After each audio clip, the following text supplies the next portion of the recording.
Discapacidad Televisión. ¡Hola, mundo!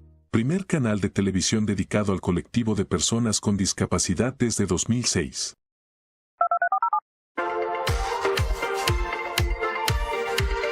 Hola, bienvenidos a Discapacidad Televisión.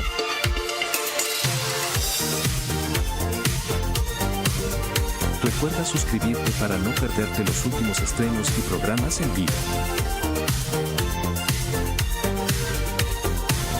Danos un me gusta y así nos ayudarás a conocerte mejor. Por favor, no te olvides de compartir. Así, más personas podrán disfrutar de Discapacidad Televisión y toda su programación.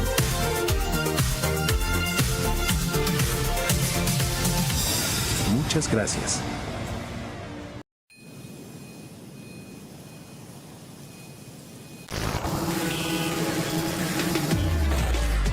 El ruido tiene nombre de generación.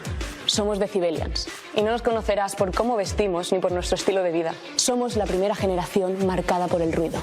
El ruido excesivo y prolongado, el uso frecuente de auriculares con un volumen alto y la contaminación acústica impactan en nuestra salud y nuestra calidad de vida. Y lo hacen, paradójicamente, de forma silenciosa. Pero es irreversible. El 50% de los jóvenes entre 12 y 35 años están en riesgo de pérdida auditiva Por exceso de ruido en contextos recreativos. Nuestro futuro no suena bien, ¿verdad? Queremos cambiarlo. Tomar conciencia e incorporar hábitos saludables para el cuidado de nuestra audición. Podemos hacerlo. Hagamos que el ruido no escriba la historia de nuestra generación. Baja el volumen. Sube la salud auditiva.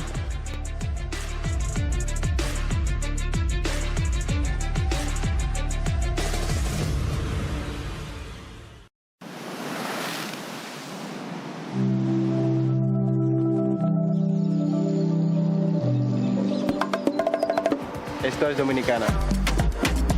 Playas donde solo escuchas tu eco. Mar. Surf. Comida. Mar. Surf. Gente buena. Ron. Montañas que rompen el océano. Los que vinimos por 10 días y ya llevamos 10 años. Los que vinimos por hacer y nos quedamos por amor. Mesas, bares, Hoteles. y hostales. En Dominicana, no importa por qué viniste. Aquí lo único que importa es por qué te quedaste y si quieres volver. Y que al recordarnos sonrías sin querer. Dominicana es su gente. Dominicana. Dominicana. Dominicana te sonríe.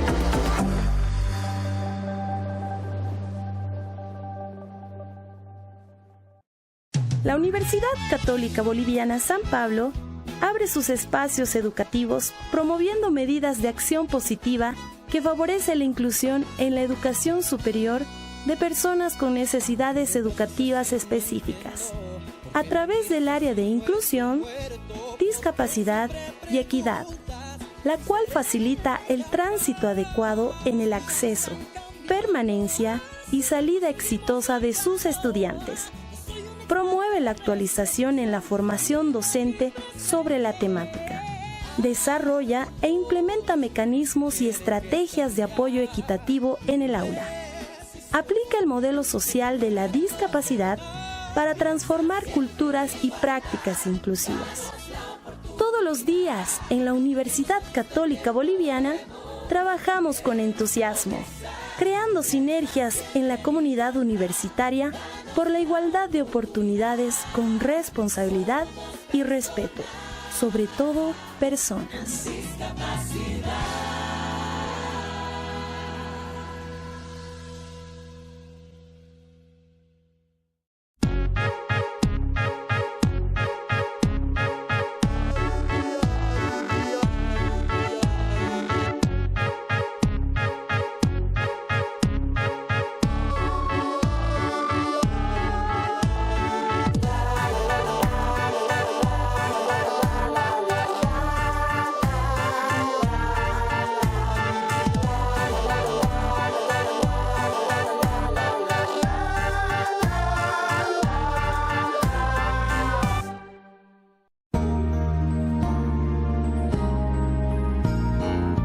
Discapacidad Televisión. ¡Hola, mundo!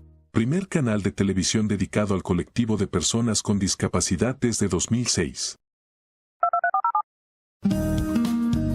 A continuación, Intersignos, un programa dedicado al colectivo de personas sordas. Presenta Daniel Buñuelo.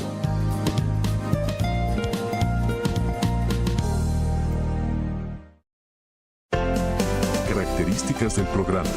Audio, español. Subtítulos, español.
Hola a todos, bienvenidos al programa Intersignos.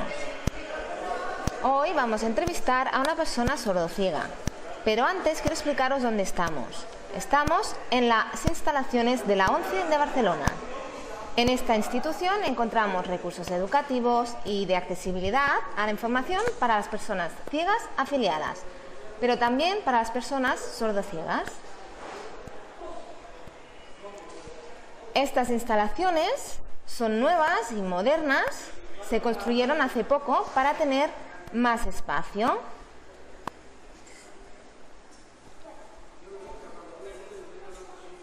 Vamos a empezar la entrevista a nuestro invitado sordociego, se llama Carlos y este es su signo.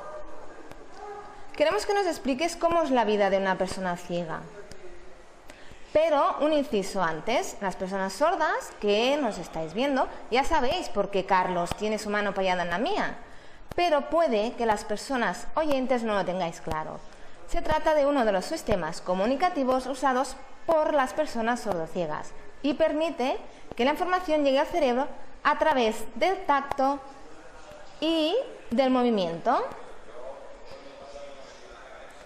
Pero este no es el único sistema que utilizan las personas sordociegas. Algunos utilizan la dactilología en la palma, la lengua de signos apoyada, la lengua de signos a diferentes distancias, dependiendo del campo de visión de la persona sordociega, etc. Bien, empecemos la entrevista. Carlos, ¿cómo descubriste que eras sordociego? Hola. Yo ya nací sordo y con el paso del tiempo mi madre empezó a sospechar que tenía algún problema visual. Fui creciendo y a los 8 años me pusieron unas gafas, pero el problema continuaba. Y así hasta los 25 años, que fue cuando ya mi campo de visión se fue reduciendo. Vi que cada vez tenía más problemas visuales, pero seguía sin darle mucha importancia. Antes de los 30 años, mi madre me insistió en ir al doctor Barraquer, un famoso oftalmólogo, este es su signo, y finalmente me convenció para ir. La revisión duró 5 horas y me realizaron diferentes pruebas. La verdad es que acabé harto. Pero bien, al poco tiempo nos mandaron la carta con los resultados y nos quedamos desconcertados, puesto que decían que tenía síndrome de Usher y retinosis pigmentaria. Era una persona sorda y además ciega. Esto me causó mucha rabia. Antes tenía problemas para comunicarme con la lengua de signos, porque podía ver la silueta de mi interlocutor, pero no podía ver sus manos y perdía la información. Así que empecé a ignorar la lengua de signos. Una persona sorda me dijo que usara el sistema apoyado, pero le dije que no quería.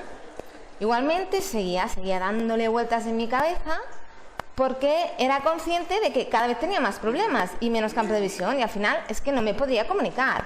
Además, muchas veces por la noche la gente ponía su mano en mi hombro y a mí no me gustaba. Me di cuenta que había algo dentro mío que no funcionaba bien. Se mezclaban todas las emociones y sentimientos en mi estómago hasta que lo saqué todo y por fin acepté que era una persona sordociega. Y entonces pensé, ¿qué haría cuando mis padres hubiesen muerto y mis hermanos David y Monse se marchasen? ¿Qué haría yo solo? Bueno, tras una larga reflexión llamé a un amigo sordo y le pedí que practicásemos el sistema apoyado. Recuerdo que estaba muy nervioso y me dijo que debía apoyar mis manos en las suyas.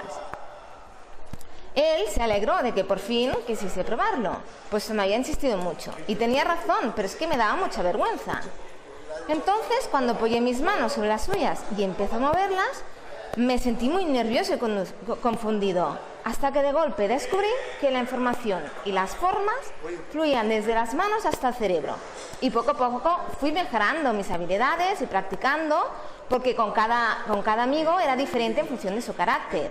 Nervioso, tranquilo, y he ido aprendiendo y capacitándome hasta aceptar plenamente mi sordoceguera.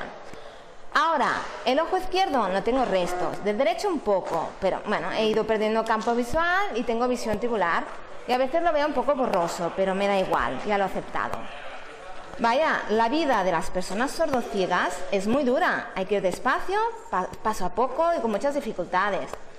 Antes nos has explicado que a los 8 años en la escuela perdías la mayoría de la información. Explicamos cómo fue este proceso. Sí, fue una escuela donde se utilizaba una lengua de signos antigua. Sí que recibí la educación en lengua de signos y la aprendí, pero al crecer surgieron mis problemas de visión. Cuando por primera vez probé con la lengua de signos apoyada, vi que era totalmente diferente, porque era lengua de signos catalana. Entonces me confundió, pero me esforcé muchísimo y ya la domino completamente. Me gustaría saber, en relación a cuando aceptaste que eras sordociego, si antes habías ido a la ONCE o a otra entidad para recibir información sobre el uso del bastón en la calle. Sí, recuerdo que vine a la ONCE, pero no a estas instalaciones, sino a las antiguas que están en calle Calabria 66. Recuerdo que me afilié, pero no estaba del todo convencido. Entonces me hicieron unas revisiones y a cabo de unos días me llamaron para una cita. Fui con mi madre porque entonces no había servicio de intérpretes para ir al médico, pero es igual. La persona que nos atendió se llamaba Justo Martínez, este es su signo, y nos comunicamos por escrito usando un rotulador negro muy grueso. Le dije que no tenía mucha habilidad con la escritura, pero él me tranquilizó y pudimos comunicarnos mínimamente. Me preguntó en relación a mi dirección, mi vida y otros temas. Y entonces lo último que me escribió fue la palabra bastón. Cuando lo leí me quedé bloqueado. Le di 1000 vueltas y al final le pregunté a qué se refería. Él me dijo que me girara y detrás mío había un recipiente lleno de bastones. Entonces yo le dije que no lo necesitaba, que tenía restos visuales de sobra para moverme. Y se lo puse pero escrito porque yo no lo necesitaba. Entonces él me preguntó por escrito cómo lo hacía para ir por la calle. Sí, y tenía razón, porque muchas veces me había caído, golpeado, tropezado con la gente. Entonces estuve de acuerdo con el uso del bastón, pero él me dijo que tendría que esperarme 3 meses para que me enseñasen a usarlo. Estuve esperando muchísimo, hasta 3 años, lo que otra vez me dio mucha rabia. Entonces un amigo mío, este es su signo, se llama Carlos Vilar, viajó a Madrid a un encuentro de ASOCI de España. Y muy bien, regresó una semana más tarde y me dijo que lo mejor era que me comprase un bastón. Lo pensé y al final lo compré. Mira, realmente me imaginaba con él y me daba mucha vergüenza. Es que me ponía nervioso. Cuando salía de la caseta de los cupones para ir al lavabo, me olvidaba el bastón y tenía que volver a buscarlo y mi madre me reñía porque me olvidaba del bastón. Y recuerdo que me daba el bastón y cuando lo cogía otra vez me ponía nervioso. Me sentía muy raro, sí, pero igualmente lo intenté. Primero inclinaba la cabeza hacia adelante, pero al ponerme bien recto y enfocar la mirada hacia adelante, me quedé asombrado.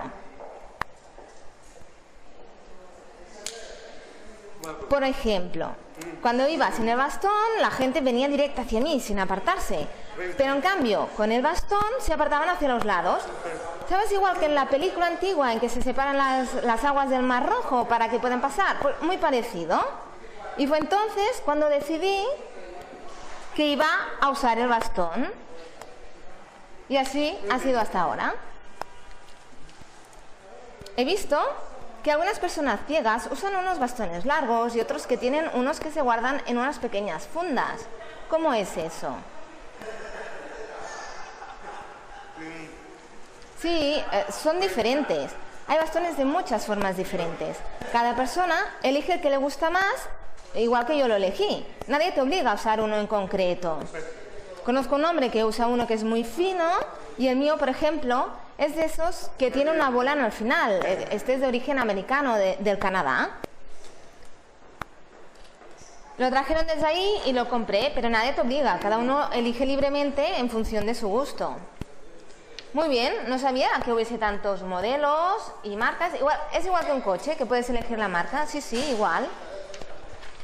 ¿En tu casa te ves capaz de cocinar tú solo? ¿Usas el olfato para saber cuándo la comida está hecha? ¿O cómo lo haces? ¿Cómo lo sabes? ¡Ay, qué gracioso que eres! A mí me gusta mucho cocinar, pero muy elaborado no. Cocina normal, por ejemplo, las patatas fritas son fáciles de hacer. También la cabeza de lomo y otros. Pero hace aproximadamente 1 o 2 años quise aprender a hacer tortilla de patatas y lo conseguí. ¿Cómo? Es muy fácil. Mira, os lo voy a explicar. Primero, las patatas. Pelo unas cuantas guiándome por el ojo derecho y las voy colocando en el escurridor.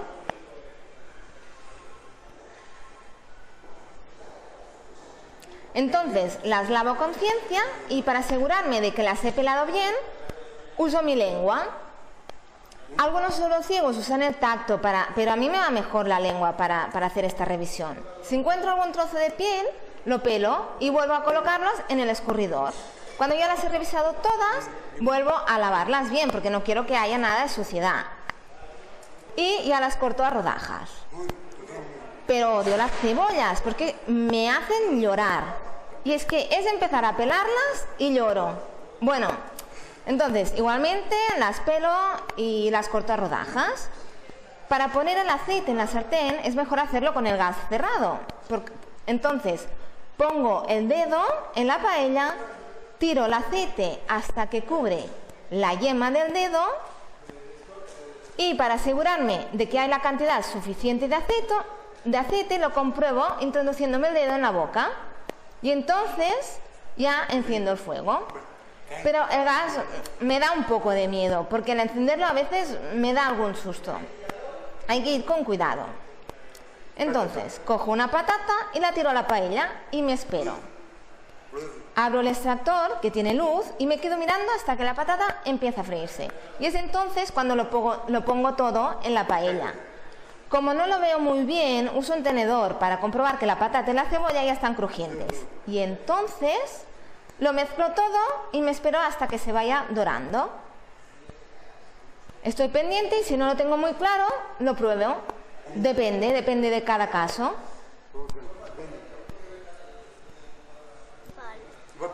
Entonces bato los huevos aparte, le añado la patata y la cebolla, lo mezclo todo bien, pongo otra paella en el fuego, añado una cucharada de aceite que reparto bien por la paella, entonces ya lo he hecho todo y después le doy la vuelta y ya está. Muy bien, curiosa explicación. Entonces, si vives solo y viene alguien, ¿cómo ves la cara de la persona que llama a la puerta? ¿Hay alguna luz? ¿Cómo lo haces? Sí, a ver.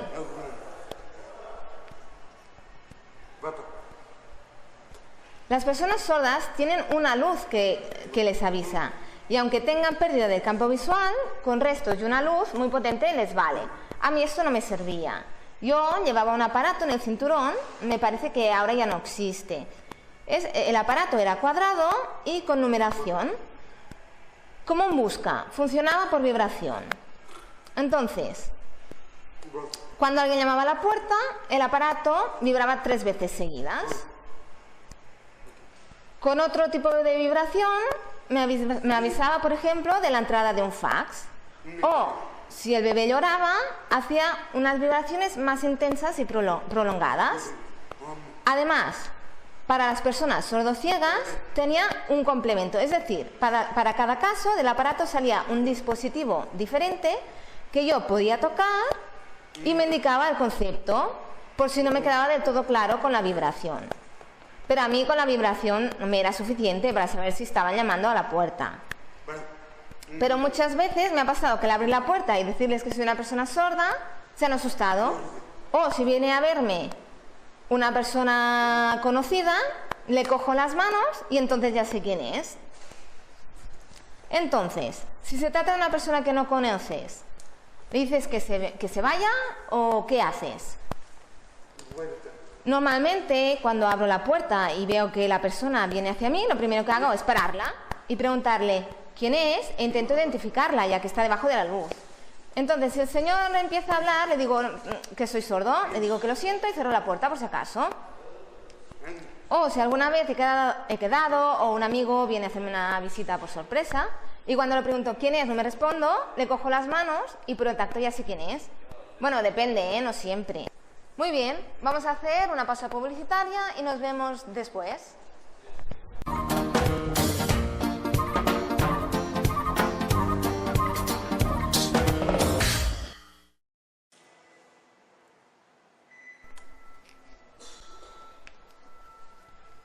Continuamos con la segunda parte del programa de hoy. Ahora mismo habéis podido ver al perro guía de nuestro invitado sordociego. Entonces, ¿cómo lo conseguiste? Mira, hace tiempo, con un amigo sordociego vasco que vive en San Sebastián y que se llama Josu, estuvimos discutiendo sobre el tema de los perros guía. Él me decía que sí había para sordociegos y yo le decía que no. Bueno, con el tiempo me olvidé de esta discusión hasta que Josu vino de vacaciones a Barcelona y hablamos de nuevo. Me dijo que ya se había apuntado para solicitar el perro guía. Le pregunté si había que pagarlo y me dijo que no, que era gratis. Y después de asegurármelo varias veces, me decidí y fui a la ONCE a solicitarlo con toda la documentación. Una foto de cuerpo completo, el carnet y otros papeles. Hice la solicitud en el 2004 y en el 2005 fui a hacer la entrevista, que incluía la revisión médica, la psicológica, una formación sobre ubicación y orientación espacial y un análisis social. Muy bien, pasado un tiempo me llegó una carta confirmándome la aprobación. Al leerla hubo un trozo que no entendí y mi exmujer me explicó que era probable que tuviese que hacer un curso práctico más adelante. Entonces estuve esperando muchísimo tiempo. Yo pensaba que no podía ser, que no era normal. Y entonces, en marzo de hace 1 o 2 años, mi amigo, Josep María Buscató, el delegado territorial de Associ de Cataluña, me preguntó cómo iba el proceso. Le dije que no sabía nada. Y me contestó que quizás no había entendido bien la carta, porque fue una época muy confusa cuando me separé de mi mujer. Y entonces Buscató me dijo que a lo mejor sería ir al piso de arriba, en este mismo edificio, y les expliqué la situación. Buscaron y encontraron una copia de la carta. Y al leerla, Buscató descubrió que decía que tardaría 3 años. Y además, el cursillo debía realizarlo en Madrid, porque según me dijeron, no se hacía en Barcelona. Entonces, en julio del año pasado, me llamaron para avisarme que ya estaba todo aprobado y salté de alegría. Era la primera vez que un sordociego tenía un perro guía en Cataluña. Pero después ya os lo explicaré. Bueno, estaba muy contento y enseguida vi que con el perro nos entendíamos a la perfección. Entonces tuve que ir a Madrid una semana para recibir una formación completa y después el entrenador vino una semana a Barcelona para enseñarme cómo moverme en mi entorno. El perro me guiaba a la perfección y si algún día se equivocaba no pasaba nada, porque bueno, poco a poco ya iría aprendiendo. Cuando lo conocí, el perro tenía 6 meses y poco a poco ya iría mejorando. Antes he dicho que pensaba que era el único sordociego de Cataluña, pero sí que hay otros. El primero fue una persona de Madrid, oralista. El segundo, un malagueño que se llama Ali y que trabaja en Madrid. El tercero, una persona de un pueblo cercano a Madrid. El cuarto, mi amigo Josu, el año pasado, y el quinto yo. Y hace poco hubo la sexta, una mujer sordociega de Bilbao. Es posible que con el tiempo aumente el número. Has hablado de un total de 6 personas sordociegas que se han ido enterando y también han querido un perro, aumentando así el número. Cuando vas con el perro guía, si quieres entrar en un bar o una cafetería y lo ven, te niegan el acceso, ceden, no saben nada. Me da risa este tema. Odio los restaurantes. Al principio todo normal. Desde la asociación de perros guías que está aquí en la 11 me explicaron sobre los problemas que me podría encontrar y me dieron un papel que recogía la ley. Me quejé porque era en catalán y no entendía lo que decía. Entonces me lo dieron también en español y llevo los dos juntos. Un día fui al restaurante que hay en la esquina cerca del Casal de Sordos y quedé con una amiga intérprete y al ver al perro me dijo que quizás nos prohibían la entrada. Le dije que no, que por ley el perro tenía derecho a acceder. Y fue a entrar al restaurante y nos pararon y nos dijeron que el perro no podía entrar. Le expliqué que era un perro guía y que debía acompañarme, pero igualmente me dijo que no. Me enrabié y le dije que debía respetarme y permitirme el acceso. Y cuando me volví a responder que no e hice el gesto de ir a coger el papel, enseguida me dijo que podía pasar. Y hace aproximadamente 1 o 2 meses fui al restaurante japonés. Fue horrible. Nada más entrar ya nos pararon. Les expliqué que era un perro guía e igualmente me dijeron que no. Y después de discutir un poco saqué el papel. Lo cogió con altivez, lo leyó y al finalizar me lo devolvió con humildad y me dijo que podía pasar.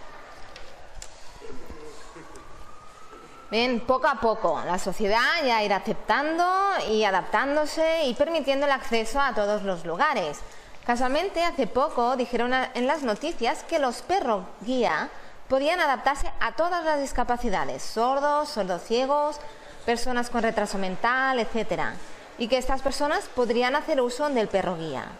Dejando esto de lado, me gustaría preguntarte, partiendo de tu contacto con otras personas sordociegas de España y del mundo, ¿cómo has visto el avance en relación a temas como la educación, el movimiento, la vida diaria? Sí, me acuerdo de hace muchos años, cuando no estaba afiliado aún en Asocide, pensaba que todas las personas sordociegas eran iguales y usaban la lengua de signos. Hace más o menos 12, 13 años, en La Coruña, hubo un encuentro. Tenía mucha curiosidad, era mi primer encuentro y fui. Y al ver aquello me quedé boquiabierto. Pensaba que todos los sordociegos eran iguales, pero no. Entonces me esforcé e intenté comunicarme con el máximo de personas, aprendiendo y absorbiendo toda la información posible. El sistema apoyado, dactilología en palma y en la pierna, hasta en la espalda.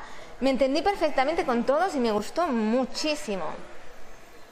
En relación a los sistemas comunicativos para las personas sordociegas, ¿cuál es el que más te gusta? ¿El dactilológico en palma, el apoyado? Cuando vistes todos los sistemas, ¿cuál fue el que elegiste?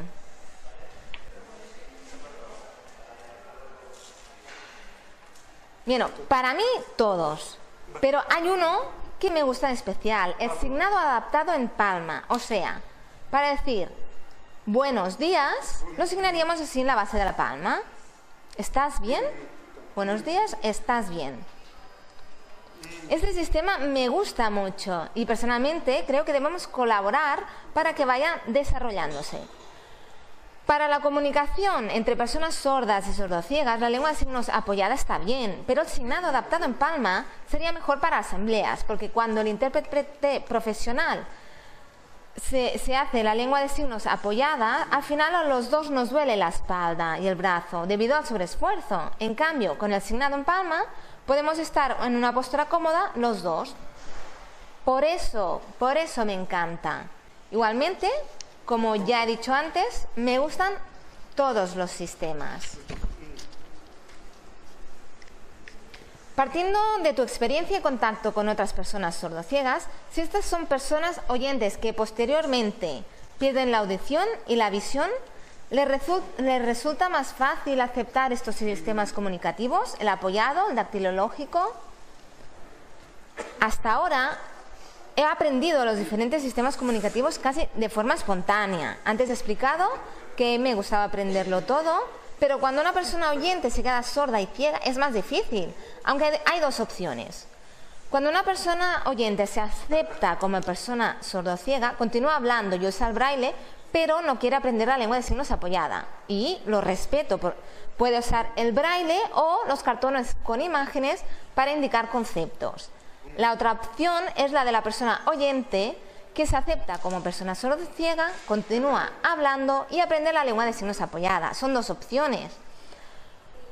No se puede obligar a nadie a aprender la lengua de signos, se trata realmente de una decisión de identidad. Si esta persona ha crecido siendo oyente y se queda sordociega más tarde, se deprime, se niega a aprender la lengua de signos y tiene suficiente con el braille y los cartones de conceptos, lo respeto totalmente.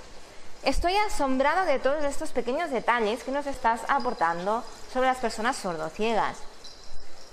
Si comparamos con las personas sordas, estas tan solo tienen un sistema comunicativo y las personas sordociegas tienen muchas opciones. Es decir, las personas sordas pueden usar la lengua oral, lengua de signos o el bimodal, solamente estas opciones. En cambio, los sordociegos tienen muchísimas más opciones. Sí, qué gracioso.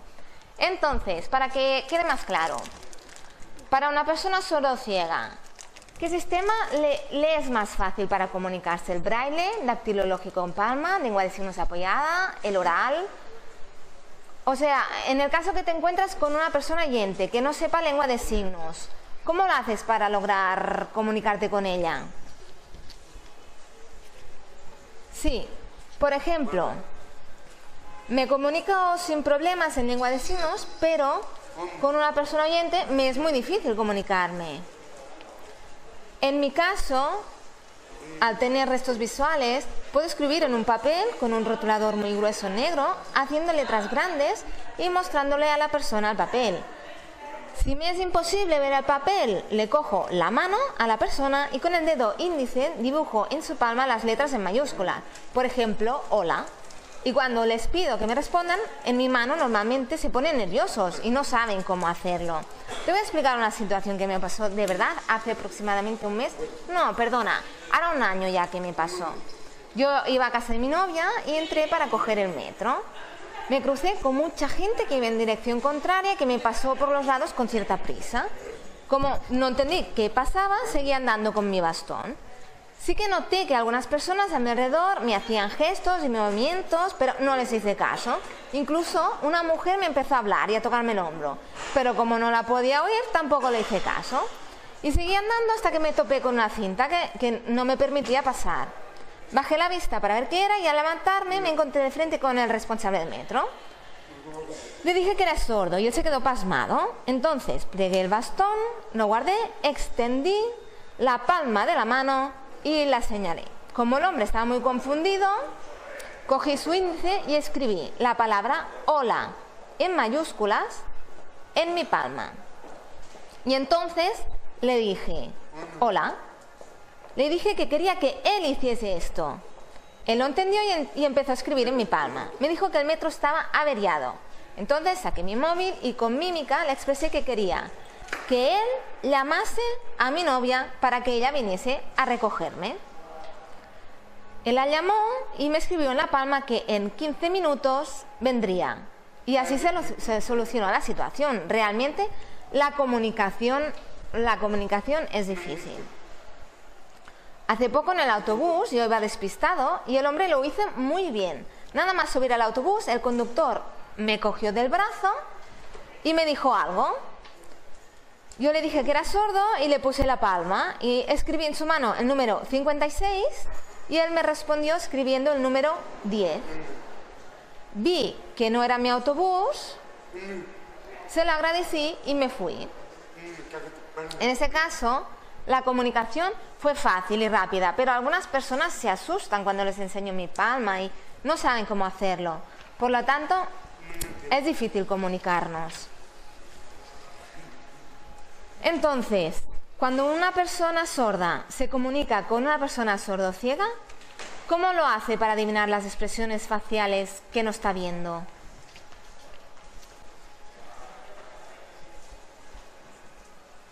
Yo percibo y sé muchas cosas. Por ejemplo, los movimientos al signar me informan sobre las expresiones faciales de las personas. Gracias a mi mano derecha apoyada en las manos de la persona, puedo percibir si la persona está seria, enfadada. O sea, si la persona está signando y de repente signa con más rapidez y energía, percibo que está enfadada por algún motivo. Para una persona sordociega es imposible no percibir estos matices, y si el que signa está enfadado, te das cuenta. En concreto, yo tengo mucha facilidad para percibir estas emociones y noto cuando una persona tiembla, signa de forma suave, le sudan las manos, etc.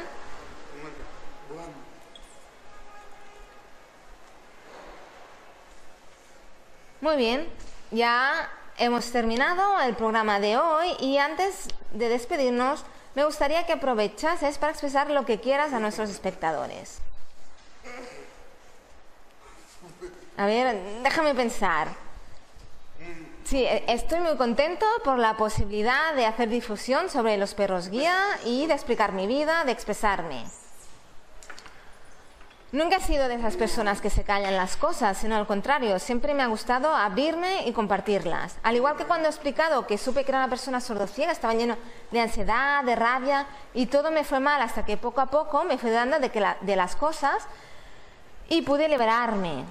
Es importante que se vuelva a hacer publicidad en los periódicos, reportajes, en las webs, que se dé mucha información. Y estoy muy contento de que hayáis venido. Muchas gracias por la entrevista, realmente ha sido de lo más interesante y nos vemos en el próximo programa de Intersignos. Saludos.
Discapacidad Televisión. ¡Hola mundo! Primer canal de televisión dedicado al colectivo de personas con discapacidad desde 2006.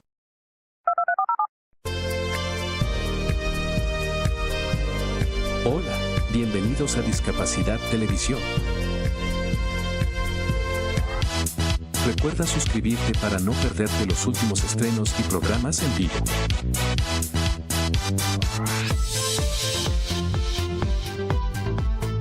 Danos un me gusta, y así nos ayudarás a conocerte mejor. Y saber qué programación es tu favorita. Por favor, no te olvides de compartir. Así, más personas podrán disfrutar de Discapacidad Televisión y toda su programación. ¡Hola mundo! Muchas gracias.